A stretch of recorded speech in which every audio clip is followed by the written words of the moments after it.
예전에 한 선교사 지망생 자매 이야기를 들은 적이 있습니다. 그는 선교단체의 한 프로그램에 참여했다가 선교사님들의 이 헌신적인 삶에 굉장한 감동을 받고 도전을 받았어요. 그래서 자신도 선교사가 되기로 결정을 했어요. 자, 그리고 구체적인 나라까지 마음에 두고 준비 중이었어요. 근데 이 자매가 하는 말이 참 재밌습니다. 자신은 더 이상 이 선교지에 대한 기도는 하지 않는다는 거예요. 이상하잖아요. 선교사 지망생이고 선교사로 가기로 이제 다 준비 중인데 선교지에 대한 기도는 하지 않는다. 왜 그렇습니까? 라고 물었더니 하나님께서 혹시라도 이 선교지로 가지 말라고 하면 어쩌지? 나보고 선교사 말고 다른 일을 하라고 하면 어떡하지? 이게 두려움이 있어서 더 이상 그것에 대한 기도하지 않고 자기는 무조건 직진, 고라고 하는 거예요. 이 말은 사실 선교사가 되겠다라고 하는 확고한 의지를 표현하는 것일 수도 있지만은 조금만 바꿔서 생각해 보면은 나는 선교사가 되기로 결정은 했지만 하나님이 보내시는 선교사는 아니야 라는 말과 동일한 거예요. 왜요? 하나님께서 가라고 하는 것, 하나님이 가라고 하는 때, 하나님이 가라고 하는 그 소명, 이런 것 아니라 자기의 마음에 결정을 하고 하나님이 말리더라도 나는 가겠다라고 하는 것은 어찌됐든 동기야 어떻게 됐든 결국에는 하나님의 뜻, 하나님의 의지가 아닌 자기의 의지, 자기의 동기가 자신을 움직이게 하는 그 근원이라고 하는 것을 말하고 있기 때문이죠. 자녀를 목회자로 키우고 싶어하는 부모님들을 많이 만납니다. 그리고 한 번은 본인이 목회자도 아니고 자녀도 목회자가 되고 싶지도 않은 한 아이의 아버지를 만난 적이 있어요. 이제 이 아이에 대해서 이렇게 쭉 얘기를 하시는데 얘기를 듣다 보니까 기가 막힌 거예요. 아이가 신앙생활을 안 하는 정도가 아니라 뭐 술, 담배, 세상에 뭐 즐거움에 빠진 정도가 아니라 약에 취해가지고 병원에서 잡혀서 치료를 하지 않으면 안 되는 그런 아이였어요.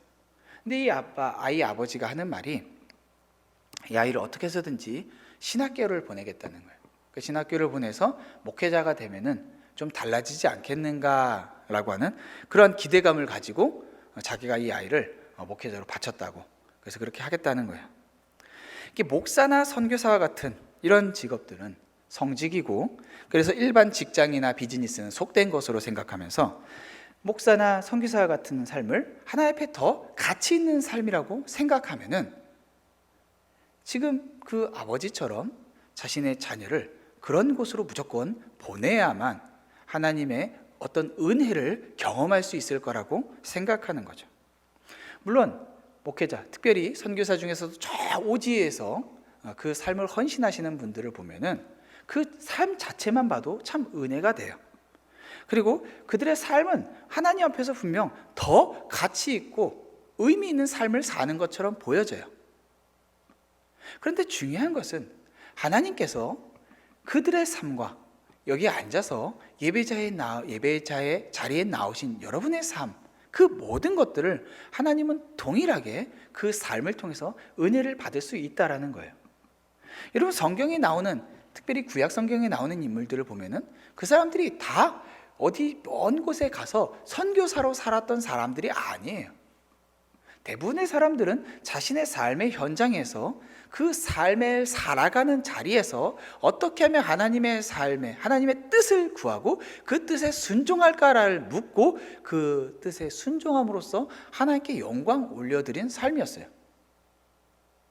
만약에 목사가 되고 선교사가 되는 것만이 하나님 앞에 정말 가치 있고 그것이 최우선적인 우선순위가 된다라고 하면은 여러분 여기에 계시면 안 되고 교회도 다 신학교가 돼서 모든 사람들을 다 그런 사람들로 만들어서 무조건 다 파송해야 될 거예요. 근데 그렇게 하지 않죠. 정말 중요한 것은 우리가 어떤 직업을 갖고 또 어떠한 삶의 터전에 있느냐가 중요한 것이 아니라 그 삶에 하나님의 뜻을 구하고 그 뜻에 순종하는 삶을 살고 있는가 아닌가라고 하는 것, 그것이 정말 중요한 것이죠.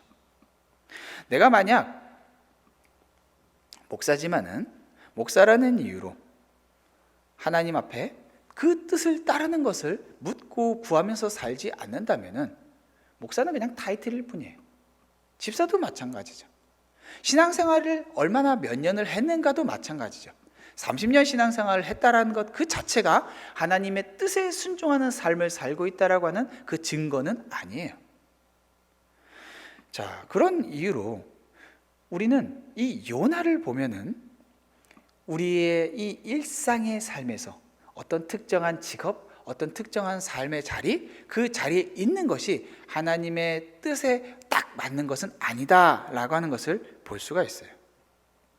우리가 어떤 자리에 있다고 해서 하나님의 뜻에 맞는 안전한 자리에 있는 것은 아니라는 거죠. 우리는 다른 선지자들 혹은 성경의 다른 인물들을 보면은 와, 정말 헌신적이다. 와, 정말 대단하다. 저렇게 삶을 살 수 있을까? 다윗처럼 골리앗 앞에 그렇게 설 수 있을까? 다니엘처럼 정말로 그 사자가 기다리고 있는 곳 혹은 그 뜨거운 풀붓불 그런 것들을 정말로 두려워하지 않고 그렇게 살아갈 수 있을까? 그런 것들에 비하면은 이 요나라고 하는 이 이상한, 정말 이상한 이 선지자는 우리의 정서에 정말 딱 맞는 그런 선지자예요. 정말 이 사람에 대해서 보면은 온갖 약점밖에는 보여지지 않고 하나님의 뜻하고는 정말 거리가 먼 그러한 모습을 보여주고 있죠. 말 그대로 딱 내 옆에 있으면은 마음이 편안할 법한 거룩한 주님보다는 내 옆에서 주님을 안다고 하고 주님을 믿는다고 하지만은 자기 멋대로 살아가고 있는 이 사람의 삶을 보면은 우리 정서에는 정말 딱 맞는 것이죠. 요나의 배경은 우리가 이전에 봤던 호세아나 아모스처럼 북이스라엘의 여로보암 2세 그리고 조금 그 뒤에 그 왕들 사이에 그쯤에 있었던 선지자였어요. 이 요나가 있었던 당시에는 아수르라고 하는 고대 근동의 한 제국이 굉장한 맹위를 펼치고 있었고 많은 나라들을 괴롭게 했고 그 가운데는 북이스라엘도 있었어요. 이 아수르란 나라는 마치 한국에게 일본과 같은 나라였어요. 괴롭히고 시비 걸고 틈만 나면은 전쟁을 일으키고 그래서 없으면 좋겠고 우리가 먼저 시비 걸지 않아도 언제나 그 땅을 차지하고 그곳에서 무언가를 수탈하고자 하는 그 야욕을 숨기지 않는 그 땅. 그래서 이 아수르란 나라는 망해버려야만 안심할 수 있는 그런 나라였어요. 자, 그런 나라에 어느 날 하나님께서 그런 나라에 가서 그 나라에 임할 재앙을 선포하라 라고 말씀하세요. 여러분, 우리가 지금이야 시간이 많이 지나서 많이 좀 우리의 마음이 그렇게까지 하진 않지만은 만약에 우리가 일제 침략기 시대에 일제 지배하에 있을 때에 어느 날 갑자기 미국의 한 군인으로부터 소식을 듣는 거예요. 일본에 핵폭탄을 터뜨리겠다, 히로시마에. 여러분, 그 소식이 우리 이 일제 강제하에 있던 국민에게 얼마나 큰 기쁜 소식이 됐겠어요. 신나는 거죠. 야, 저 나라 빨리 망해버려라. 빨리 그냥 히로시마에만 터뜨리는 게 아니라 그냥 골고루 다 터뜨려버려라. 이런 마음이 있지 않았겠어요? 내 형제가 자매가 내 자매가 가서 위안부에 끌려가고 내 형제가 가서 총알바지가 되고 집에 있는 모든 것들 다 뺏기고 정말로 그 고통스러운 나날을 살아가고 있던 이 한국 사람에게, 조선 사람에게 일제의 멸망이라고 하는 것은 정말 기다리던 큰 기쁜 소식이에요. 지금 이 요나에게 하나님께서 아수르의 수도인 니느웨를 하나님께서 심판하시겠다라고 말씀하시는 거예요. 얼마나 기쁜 소식이에요. 자, 그래서 오늘 1장 2절에 보니까 저 큰 성읍 니느웨 수도에 가서 그것을 향하여 외쳐라 라고 말씀하셨어요. 하나님의 심판에 대해서. 자, 그런데 재미있게 이 요나서에는 그러나 라고 하는 단어가 굉장히 많이 나와요. 그러나 오늘 3절에 보니까 그러나 라고 해요. 그러나 3절 그러나 요나가 여호와의 얼굴을 피하려고 일어나 다시스로 도망하려 하여 욥바로 내려갔다. 여러분, 이 지금 북이스라엘에 있었던 요나와 이 아수르 니느웨는 수십 킬로미터, 한 100km 정도, 수십 킬로미터 떨어진 곳이었어요. 자, 이 동쪽으로 가야 돼요. 북동쪽으로. 자, 그런데 이쪽으로 가지 않고 지중해를 건너서 지중해 바다 반대편, 그러니까 가장 먼 곳, 소위 땅끝이라고 불릴 만한 반대 방향으로 도망쳐버린 거예요. 아니, 하나님의 명령은 저곳에 가서 심판의 메시지를 전해라 했는데 정반대쪽으로 가고 있는 요나, 이거 어떻게 설명해야 되죠? 요나는 하나님께서 전하신 이 심판의 메시지를 혹시라도 저 사람들이 듣고 회개하면 어떡하지? 라고 하는 염려와 걱정을 한 거예요. 너무나도 악독해서 당시 이 아수르는요, 정복한 나라를 그냥 순순하게 세금만 걷는 정도가 아니었어요. 사람들을 굉장히 잔혹한 방법으로 쇠꼬챙이로 꽂아버려서 전시하고 할 정도로 굉장히 무서운 나라였어요. 악독했어요. 죄가 끝까지 상달될 만한 그런 나라였어요. 자, 그런데 그런 나라가 혹시라도 회개해서 하나님 앞에 돌이켰을 때 하나님께서 그들을 그러면은 회개했다고 심판하지 않으면 어떡하지? 라고 하는 걱정을 한 거예요. 하나님께서 심판하시겠다는 게 너무 신나고 너무 좋은데 거기다 대고 심판의 메시지를 전해서 그들이 다 두려워하고 무서워하는 모습은 보고 싶지만 그것이 혹시라도 회개까지 해서는 안 된다라고 마음에 결정을 한 거죠. 그래서 반대편으로 도망가요. 왜? 혹시라도 여기에 머물고 있다가는 하나님이 이 사람 하나 끌어다가 갖다 옮겨놓은 거 아무것도 아니라는 걸 아니까 아예 불가능하게 하려고 반대편으로 도망쳐버리는 거예요. 자, 그러면서 3절에 보니까 요나가 여호와의 얼굴을 피하려고 일어나 다시스로 도망하여 욥바로 내려갔다. 자, 항구로 간 거예요. 이제 지중해 이쪽에서 저쪽으로 배 타고 가면 돼요. 배를 탔어요. 자, 여호와의 얼굴을 피하려고 다시 또 여호와의 얼굴을 피한단 말이 또 반복되죠. 그들과 함께 다시스에 가려고 뱃삭을 주고 배에 올랐더라. 뱃삭을 줬어요. 뭐 불법적으로 한 게 아니에요. 내가 합법적으로 나 배 타고 가는데 뭐 내가 뭐 잘못한 거 있어? 죄 지은 거 있어? 아니잖아요. 자, 그런데 하나님께서 부르심을 거절하고 간 것, 이미 그것이 죄였어요. 자, 어떻게 해요? 여호와께서 큰 바람을 바다 위에 내리심에 바다 가운데 큰 폭풍이 일어나 배가 거의 깨지게 된지라. 여러분, 이 요나가 도망쳐서 저 멀리 가려고 하자 4절에 한글 성경에는 설명이 안 돼, 단어가 빠져 있는데 영어 성경 보면 어떻게 돼요? but 하고 시작해요. 요나가 하나님의 부르심을 받았지만 그러나 요나는 도망쳐 버렸어요. 자, 그러자 하나님께서 어떻게 해요? 그러나 하나님은 그를 잡으려고 어떻게 했다? 지중해 전체를 흔들어 버리는 거예요. 여러분, 평상시에는 하나님께서 일하시는 게 잘 보여지지 않아요.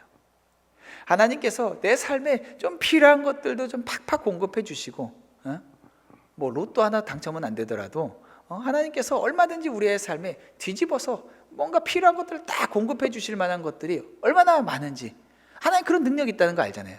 근데 평상시에는 아무 일도 안 일어나는 것 같은데 하나님께서 마음을 결정하시고 딱 한 사람, 요나라고 하는 딱 한 사람을 잡으려고 하니까 어떻게 하세요? 바다 전체를 뒤흔들어 버리는 거예요. 목적은 하나였어요. 요나를 제자리다 돌려켜 놓으려고. 자, 그렇게 하자 재밌는 게 사공들, 이 배에 있는 이방인들, 이 사공들이 막 두려워요. 그러면서 각자 자기의 신들을 불러요. 자기 하나님들을 부르고 살아남으려고 자신들에게 정말 필요한 짐들을 다 바다에다 던져버려요. 배만 남으면 된다는 거예요. 살기 위해서. 자, 그렇게 하고 있는데 5절 중반부에 뭐래요? 그러나 요나는 배 밑층에 내려가서 누워 깊이 잠들었다 이래요. 여러분, 요나가 깡이 좋아서 지금 자고 있는 게 아니에요. 요나는 하나님께서 이 배를 흔드는 게 자기 잡으려고 흔든다는 걸 알아요. 그러자 하나님의 얼굴을 피하려고, 하나님 앞에 보여지면 안 되겠다 싶으니까 혹시라도 하나님의 음성을 듣고 하나님께서 자기를 돌아가라 라고 하는 말씀을 들어버리면은 자기가 들었기 때문에 어쩔 수 없이 가야 된다, 또 들었는데도 안 갔다, 이런 말 할 수 없게 하려고 어떻게 해요? 배 맨 밑층으로 일부러 숨어버리는 거예요. 그리고 혹시라도 제정신에 깨어 있으면은 하나님께서 또 말씀하실까봐 일부러 잠이 들어버려요. 하나님의 음성을 어떻게 해서든지 피해버리려고 하는 거예요. 왜? 나는 가기 싫으니까. 내 뜻이 있으니까.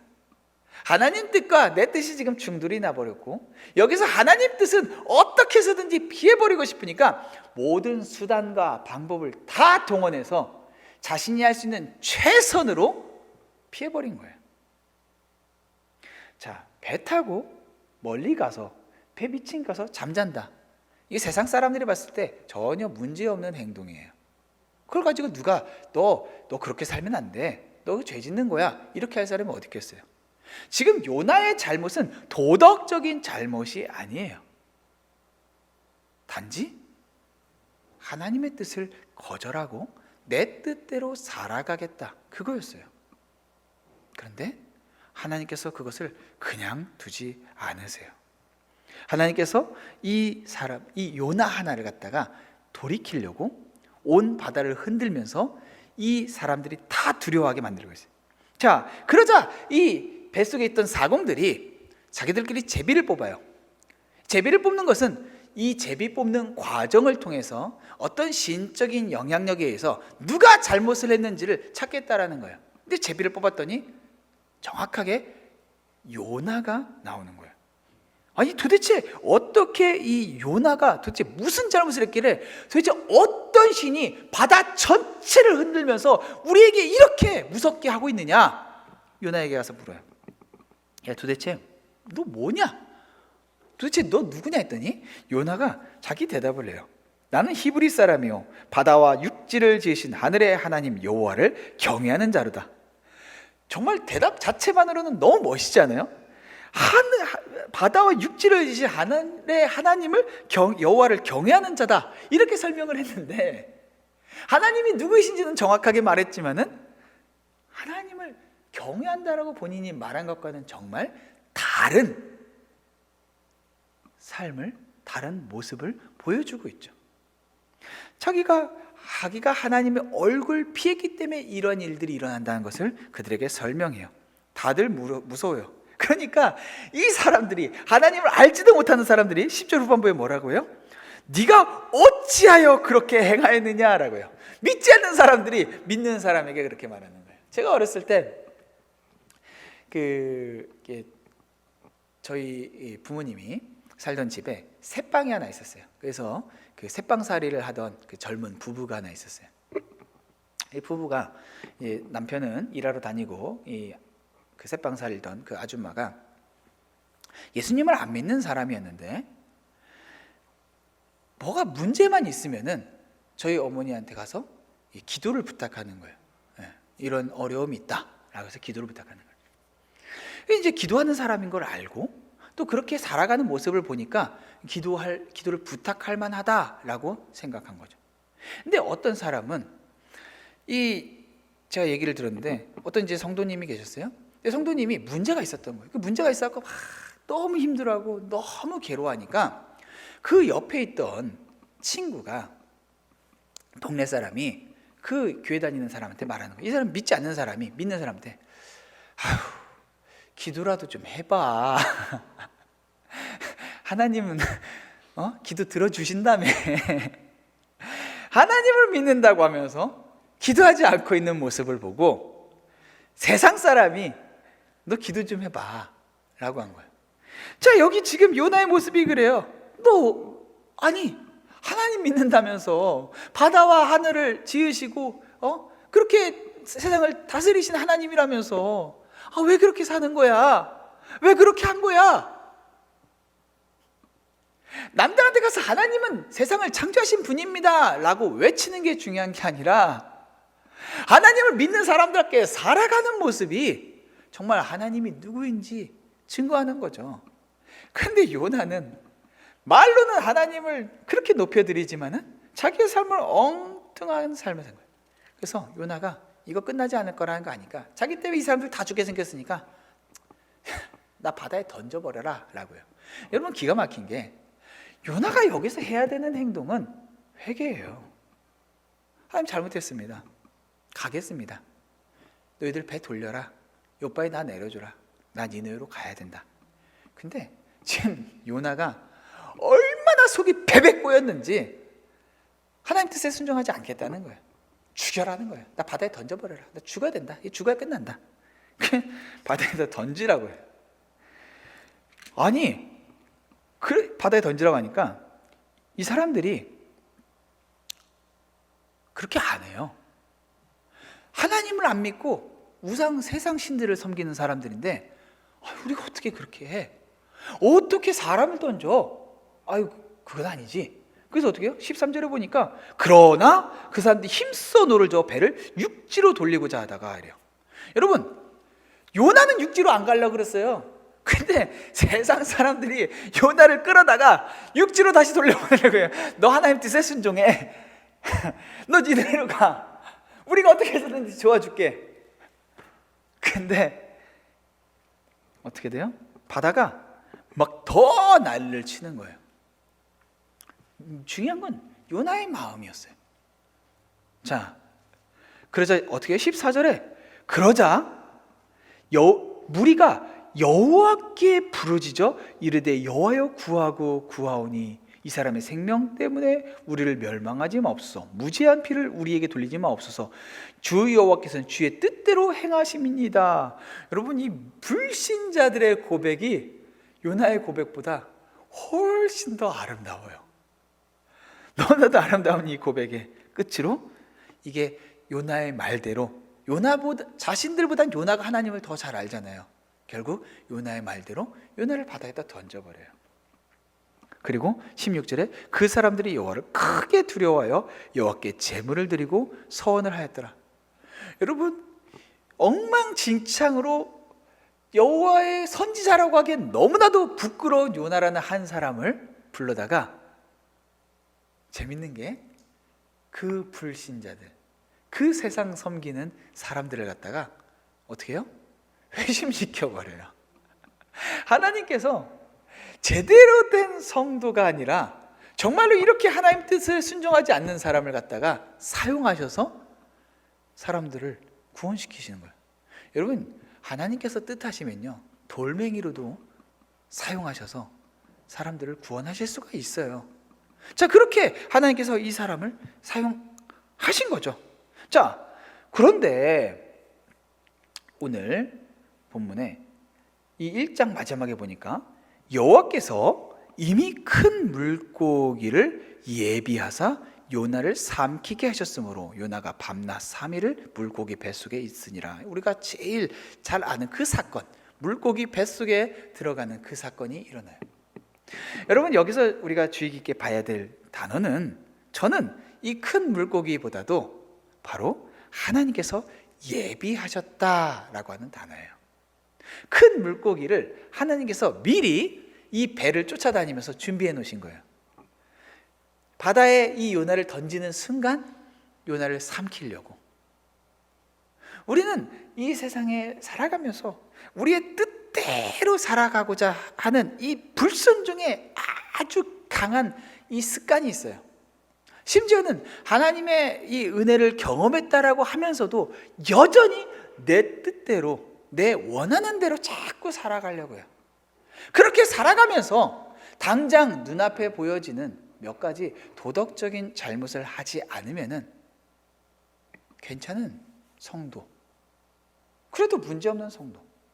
남들은 뭐 세금도 잘 안 낸다는데 세금 내고, 남들은 뭐 불륜하고 뭐 저런다는데 그런 거 안 하고, 남들은 저런 불법과 타행, 폭력 뭐 이런 것들 상관없으니까 나는 괜찮은 성도. 근데 하나님 거기서 절대로 멈추지 않으세요. 하나님의 뜻이 있어요. 우리의 삶 전부 안에 하나님의 뜻이 이루어지기를 바라세요. 하나님 어떻게 하세요? 포기하지 않으시고 쫓아다니세요. 하나님의 예비하심이 있어요.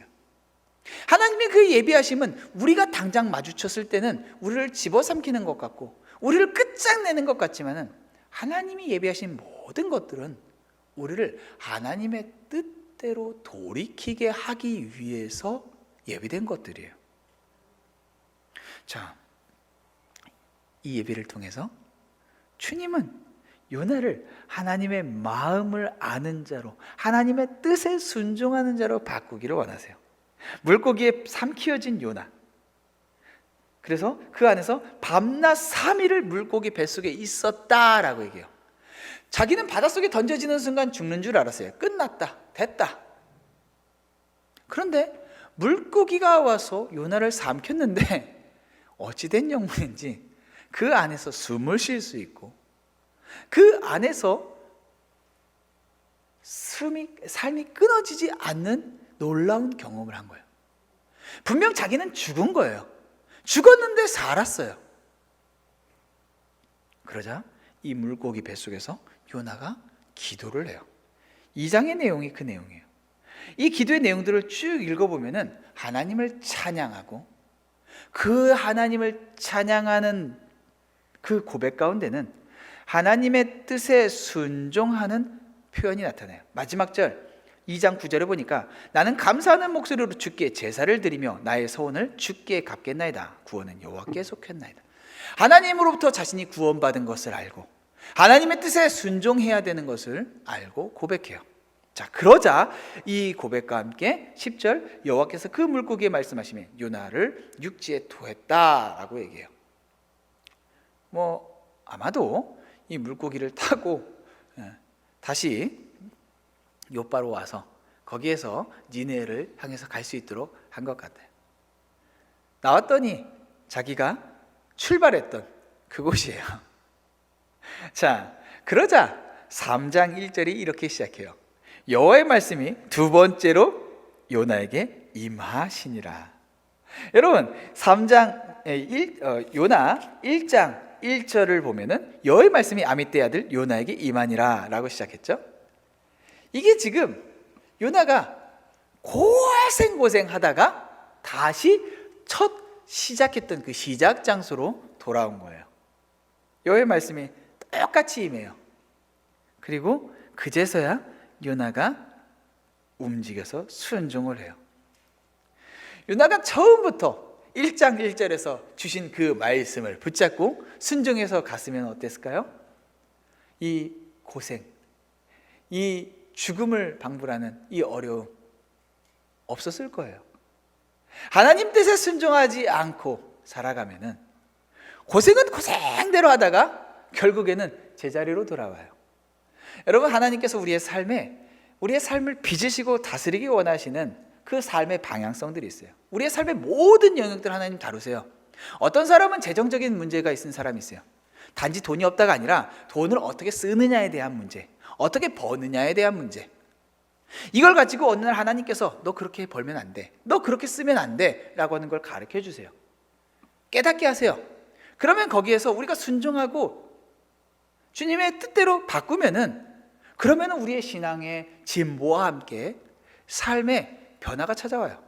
자, 그런데 거기서 순종하지 않고, 하나님께서 분명히 말씀을 주셨는데 순종하지 않고 그냥 그대로 근데 어떻게 그렇게 해? 당장 내가 어떻게 이걸 바꿔? 내 상황이 그렇잖아, 내 조건이 그렇잖아 라고 핑계하면서 살아가면은 당장은 아무 일도 안 일어나는 것 같죠? 조금 있다가 똑같은 문제로 반드시 다시 하나님께서 그 삶을 다루세요. 관계의 문제도 마찬가지예요. 너 그 사람 가서 용서해. 못하겠는데요? 지금은 안 되겠는데요?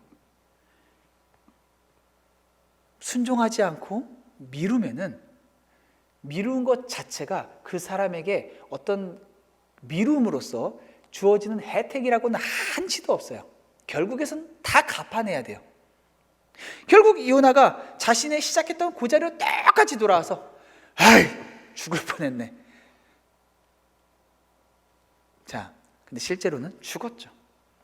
자, 죽었던 요나가 다시 살아나면서 어떻게 해요? 순종하는 새로운 삶이 시작이 돼요. 이전과는 다른 삶이에요. 니느웨로 갔어요. 가서 선포해요.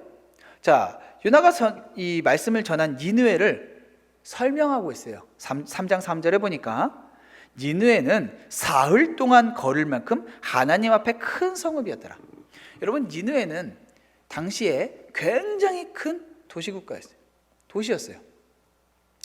아수르의 수도면서 굉장히 사람들이 많았던 니느웨. 나중에 4장에 가는, 오늘 우리가 읽었던 본문에 보니까 12만 명이 좌우를 분별하지 못했다라고 하는 것은 인구 12만을 이야기하는 가능성도 있겠지만은 어린아이들 12만을 이야기하는 것일 수도 있고 굉장히 큰 도시죠. 자, 그런 큰 도시에 니느웨가 도착해서 여기를 돌려면은 사흘 동안을 걸어야 된다는 거예요. 자, 그러면은 사흘 동안을 통과해서 걸어서 그 중심으로만 통과해서 이 메시지를 전한다고 해도 사흘이 걸리는데, 제대로 곳곳마다 전하려면은 얼마나 오래 걸리겠어요? 굉장히 시간이 많이 필요로 하겠죠.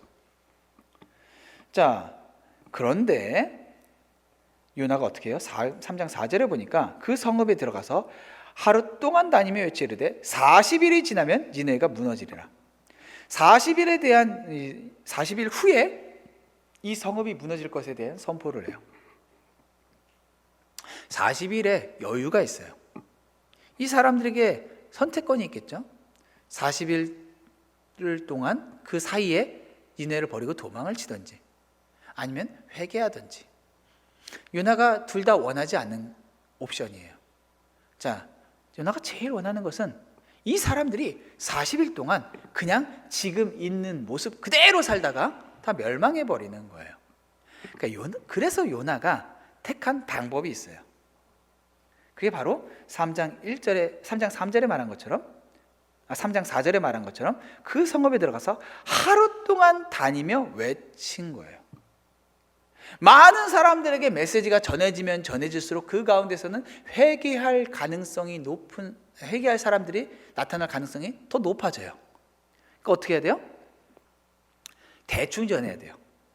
40일이 사람들 앞에 딱 서서 사람들을 불러 모아다가 여러분에게는 40일이 남았습니다. 너희들의 죄악이 가득해서 하나님께서 40일 후면 이 땅을 심판할 겁니다 라고 말하지 않아요.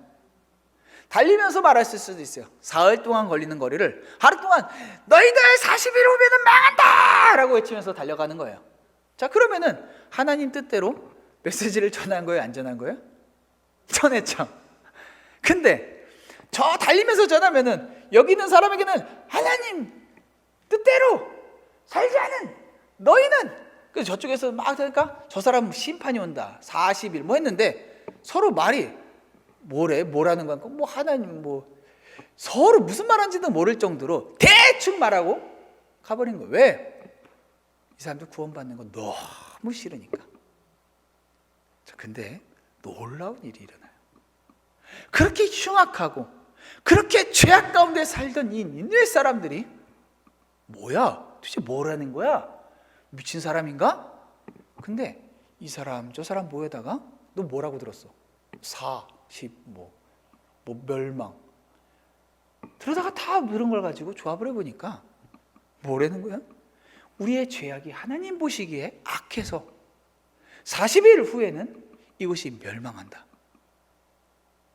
여러분, 이 죄악 가운데 살아가던 도저히 변화라고는 기대할 수 없었을 것 같았던 니느웨 사람들이 갑자기 이 메시지 앞에 반응을 해요. 얼마나 이 반응이 크게 오던지 3장 5절에 보니까 니느웨 사람들이 하나님을 믿고 금식을 선포하고 높고 낮은 자를 막론하고 굵은 베옷을 입었다라고요. 여러분, 이 악독한 니느웨 사람들에게 변화가 온 거예요. 심지어 6절에 그 일이 니느웨 왕에게 들리매 왕이 보좌에서 일어나 왕복을 벗고 굵은 베옷을 입고 제 위에 앉으니라. 여러분, 여기에 동사들이 계속 반복되고 있어요. 그냥 한 가지 행위란 게 아니라 자신들이 할 수 있는 회개의 모든 것들을 아는 대로 다 동원해서 한 거예요. 왕이 왕자에서 내려와 버렸어요. 그리고서는 베옷을 입고 제 위에 앉았어요. 제 위에 앉았어요. 제 위에 앉은 거는 가장 비천하고 가장 낮은 마음을 표현하는 거예요. 왕조차도. 그리고는 이 나라 전체에 금식이 선포되고 아무것도 물도 마시지 말라고 해요. 그리고 8절에 보니까 사람이든 짐승이 다 굵은 베옷을 입을 것이요 힘써 하나님께 부르짖을 것이며 각기 악한 길과 손으로 행한 강포에서 떠날 것이라. 금식을 선포하고 회개 기도를 하고 하나님의 이름을 외치고 삶의 변화까지 찾아온 뭐예요? 진짜 회개가 온 거예요. 어떻게 돼요? 이 사람들이 변화되고 하나님께서 9절에 하나님이 뜻을 돌이키시고 그 진노를 그치사 우리에게 멸망하지 않게 하시리라 했던 그들의 기대함처럼 똑같이 하나님께서 10절에 하나님이 그들의 행한 것 곧 그 악한 길에서 돌이켜 떠난 것을 보시고 하나님의 뜻을 돌이키사 그들에게 내리라고 말씀하신 재앙을 내리지 아니하시니라.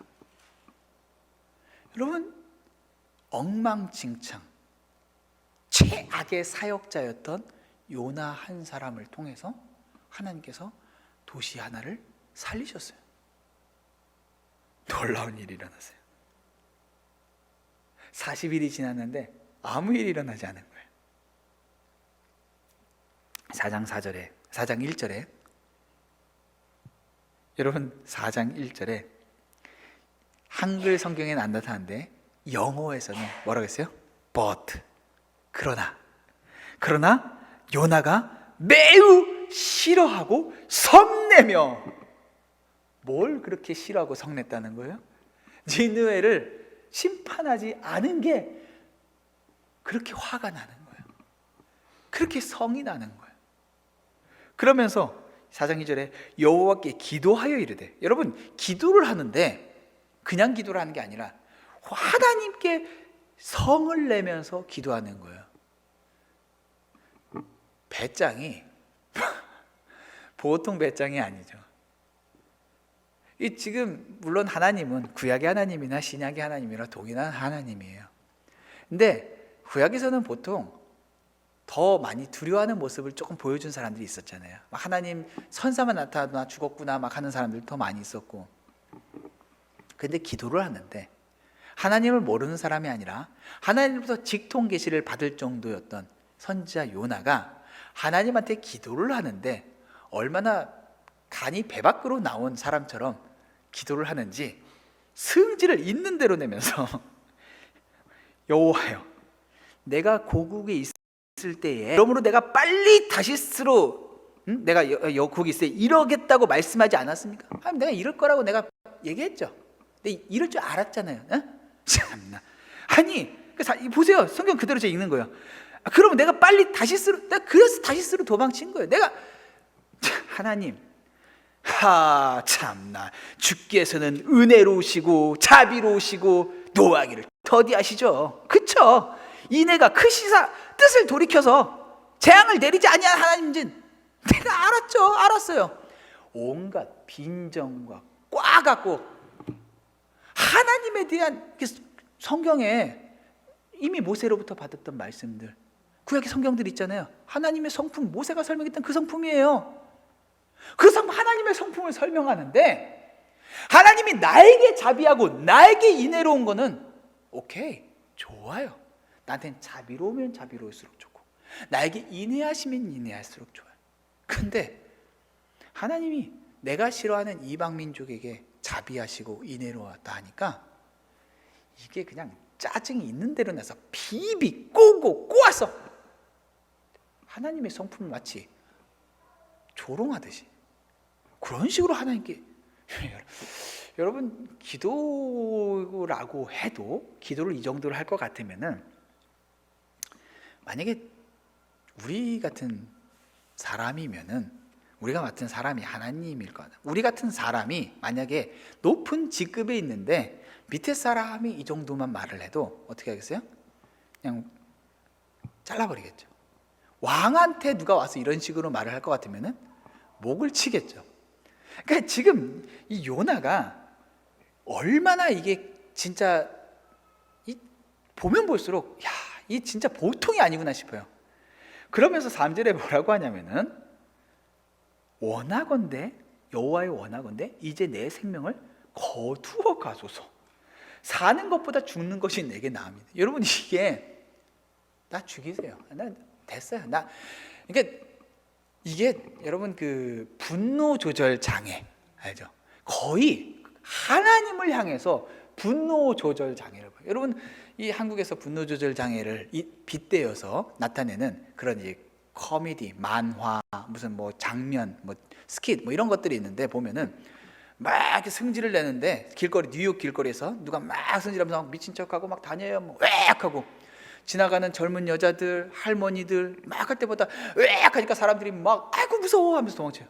저쪽에서 몸이 덩치가 이만한 사람이 나타났고 이렇게 오니까 막 분노해갖고 막 하던 사람이 갑자기 조용히 저쪽으로 숨어버리는 거예요. 진짜 분노 조절 못할 사람 같으면은 거기 가서도 두드려 맞든 죽든지 덤빌 거예요. 근데 이 요나는 분노 조절 장애의 끝판을 보는 것 같아요. 하나님을 향해서 죽이라는 거예요. 나 죽이래요. 그러니까 하나님께서 참 이 보면서 볼수록 기가 막힌 게 이 정도 왔으면은 여러분 아무리 자비하시고 인내가 많으신 하나님이라도 야 가라야 하면서 그냥 끝내버려도, 왜냐면 우리는 그런 사람들도 봤잖아요. 거짓 선지자들부터 해서 얼마나 많은 사람들이 하나님 앞에 심판받았어요. 이 정도로 덤빌 것 같으면은 끝장내도 전혀 이상하지 않잖아요. 근데 하나님께서 요나를 불러세요. 물어보세요. 4절에 이르시되 네가 성내는 것이 옳으냐? 라고 물어보세요. 따져보는 거예요. 그러자 요나가 뭐라고 해요? 뭐 대답을 안 하고 어떻게 해요? 5절에 성읍에서 나가서 성읍 동쪽에 앉아 거기서 자기를 위해 초막을 짓고 그 성읍에 무슨 일이 일어나는가를 보려고 그 그늘에 앉았더라 이래요. 성읍에 있지 않고요, 나갔어요. 그리고 혹시라도 저것들 저렇게 계속 저렇게 버티기 힘들어, 잠깐 회개하고 했지만은 저것들 옛날 습관대로 그대로 돌아올 거야 하면서 그거 지켜보려고, 그러면 혹시라도 하나님께서 다시 심판하실까 싶어갖고 거기다 털을, 높은 곳에 딱 털을 잡고서는 거길 지켜보고 있는 거예요. 어떤 마음 담아서? 다시 죄져라, 다시 죄져라, 심판받아라, 이런 마음 담아서. 자, 그러자 하나님께서 박넝쿨, 6절에 하나님 여호와께서 박넝쿨을 예비하사 이래요. 여러분 예비한다는 단어가 중요하다 그랬어요. 하나님께서 박넝쿨 하나를 딱 준비하셔갖고 어떻게 해요? 요나를 가리게 하셨어요. 이 초막을 뭐 져봤자 뭐 재료가 뭐 얼마나 있었겠어요. 대충 져놓고 했는데 박넝쿨 하나가 딱 올라와가지고 그늘을 만들어 버린 거예요. 이 더운 사막 기후에서 박넝쿨 하나가 딱 있어가지고 그늘을 만들어 주니까, 건조한 그 기후에 그늘까지 만들니까 얼마나 시원하고 기분 좋았겠어요. 살만하다 한 거예요. 그러니까 이 요나가 진짜 재밌는 사람인 게 6절에 박낭쿨 예배에서 요나를 가리게 했으니 이는 그의 머리를 위해 그늘이 되게 하여 그의 괴로움을 면하게 하려 하심이라. 하나님께서 그 요나를 배려해 주신 거예요. 그러자 6장 마지막에 요나가 박넝쿨로 말미암아 크게 기뻐하였더니, 굉장히 단순한 사람이에요. 박넝쿨 오니까 기분이 좋은 거예요. 박넝쿨 저는 이렇게 풀 기르고 이런 거에 별로 관심이 없어요. 근데 우리 박찬 쌤 교회에 예쁘게 이렇게 막 심어놓고 막 하잖아요. 얼마나 이게 기르는 사람들은 보면은 다 맨날 딱 어떤 사람 뭐 난 같은 거 닦아주기도 하고 물려주고 그래요. 지금 요나가 박넝쿨에게 마음이 쏙 뺏겨버렸어요. 사랑에 빠져버린 거예요. 박넝쿨, 너 참 어떻게 기가 막히게 여기서 자랐니? 참 예쁘다. 야, 난 너 때문에 너무 기쁘다 하면서 박넝쿨을 쓰다듬고 아껴주고 그냥 볼 때마다 그냥 너밖에 내 위로가 없다 이러고 있는 거예요. 자, 그런데 7절에 보니까 하나님이 벌레를 예비하사 이래요. 이 지금 벌레만도 못한 사람 하나를 하나님께서 바꾸시려고 얼마나 많은 일들 하신지 몰라요. 지중해 바다를 뒤집기도 하시고, 그가 그 넓은 바다 가운데에 어떻게 그렇게 딱 요나를 삼키고 그 목숨까지 부지해 줄 물고기 하나를 그렇게 딱 거기다 갖다 놓으시고, 박낭쿨을 거기다 딱 준비해 두셨다가, 근데 얘 한번 좀 교쳐보겠다고 거기다 또 벌레 하나를 거기다 딱 갖다 놓으시는 거예요. 얼마나 세심하세요? 하나님께서 우리의 삶에 무관심하다고 생각하시면 여러분 정말 너무 무지한 거예요. 하나님을 너무 모르는 거예요. 우리의 삶에 하나하나, 벌레 하나까지도 하나님께서 예비하시고 쓰시는 하나님이세요. 벌레 하나를 갖다가 어떻게 하세요? 근데 예비하셔서 이튿날 새벽에 그 박넝쿨을 갉아먹게 하셨대요. 나서 그 잎사귀가 막 푸르게 다 얼마나 이렇게 빠르게 자라서 예쁘게 자랐는데, 하루 그 기쁨을 만끽했더니 그 다음날 가지를 똑 끊어서 잡아 먹어버린 거예요. 어떻게 돼요? 잎사귀가 말라고 없고 가지 줄기도 다 말라버린 거예요. 8절에 해가 뜰 때에 거기다가 하나님이 뜨거운 동풍을 뭐라고요? 예비하셨고, 하나님께서 요나를 위해서 뜨거운 동풍까지 예비하세요. 그리고 해는 요나의 머리에 쪼임에 어떻게 돼요? 요나가 혼미하여 스스로 좋기를 구하여 이르되 사는 것보다 죽는 것이 내게 나으니라. 또 반복되고 있어요. 막 하도 뜨거우니까 막 정신이 오락가락하면서 죽여요 하나님, 죽여요 하나님, 이렇게 지금 외치고 있는 거야. 이 요나서 보면은 너무 웃겨요. 코미디예요, 코미디. 자, 그러자 하나님께서 요나에게 말씀하세요. 이르시되 네가 이 박넝쿨로 말미암아 성내는 것이 어찌 이로냐. 자, 그러자 아까는 그 성읍을 멸망하지 않은 것 때문에 성내지 않은 것이 옳으냐라고 했을 때는 말 안 했었지만은, 지금 요나가 지금 조금 남았던 그 이성의 끈을 놓친 사람처럼 이제 뭐 죽이라고까지 했었는데 뭐라고요? 성내는 것이 옳으냐라고 했더니 뭐라고 대답하여 내가 성내어 죽기까지 할지라도 옳으니이다 라고 하면서 하나님께 대들어요. 야,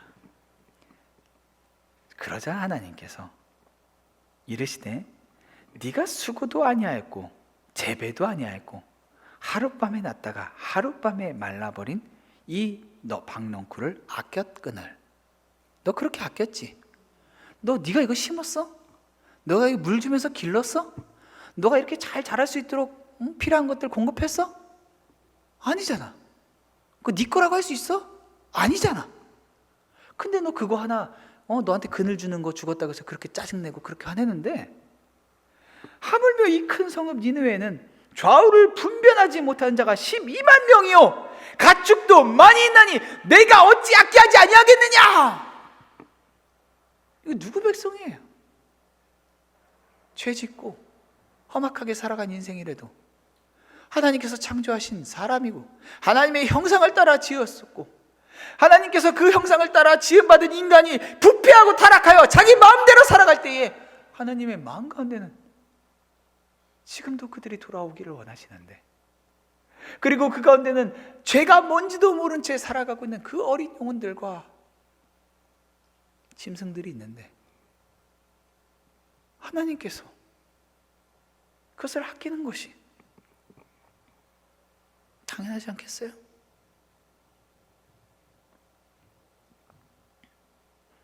주님께서 이렇게 말씀하시자 그렇게 바락바락 대들던 요나가 어떻게 해요?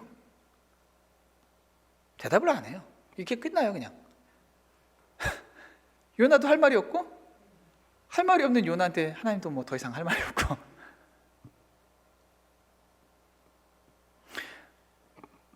우리에게 하나님께서 주신 것들을 걷어가실 때 우리 너무 속상하고 섭섭해요. 돈 조금 주셨다가 가져가시면은 그렇게 원망이 돼요. 우리 주변에 사람을 붙였다가 그 사람들이 떠나가면은 섭섭해요.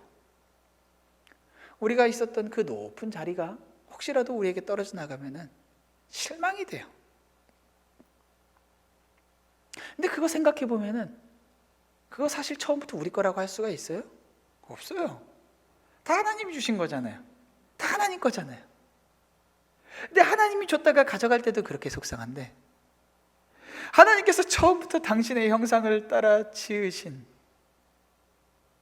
저 사람들.